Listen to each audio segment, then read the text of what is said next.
On behalf of the persecuted believers in the 1040 window, I would like to thank you for taking the time to listen, pray, and hopefully become involved.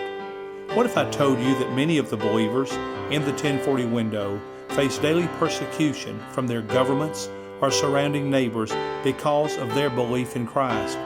Believers are tortured, raped, beat, murdered, and often put in prison for years. You see, the persecution of Christians has increased, not decreased. It has increased more than 400% in the last 3 years. Have you ever wondered what it would be like if it were illegal to meet as a church even in your own home or openly profess Christ? In this part of the world, the 1040 window, child prostitution, pornography, starvation, and malnutrition are rampant. There seems to be no end in sight. There are an estimated 100 plus million children who are orphans because of war and disease.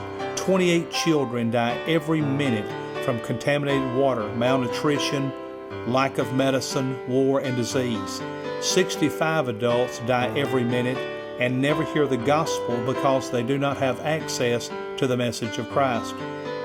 What is worse is 95% of all tithes and offerings given in churches is spent on the church itself, and only 1 penny from each dollar goes to reach the most unreached, poorest nations on earth, the 1040 window.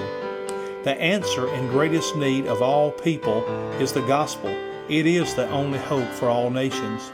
But the 2.9 billion in the 1040 window do not have access to the gospel, so how can they hear unless we make it possible? The gospel is the total package.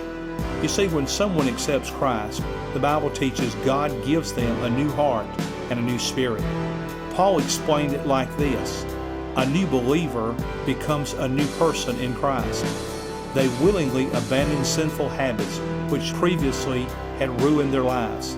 Then we teach them to read and write, biblical principles and biblical perspectives, so they can learn to grow.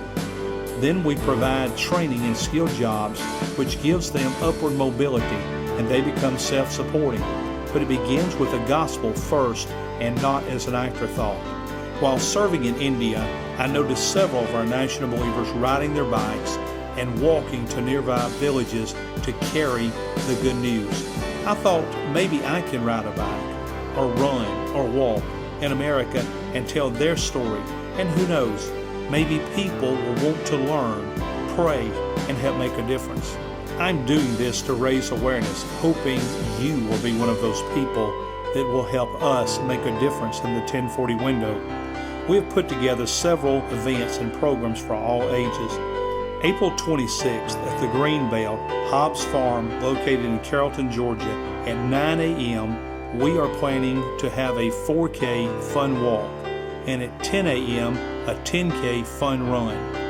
We're doing this to call attention to the 1040 window, and I would like to invite you to join me either as a participant, sponsor, or with your prayers.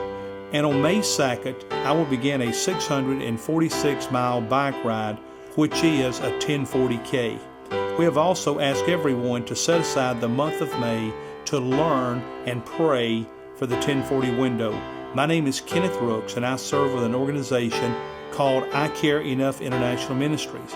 My email is iceusa442@aol.com, and the website is icareenoughinternationalministries.com.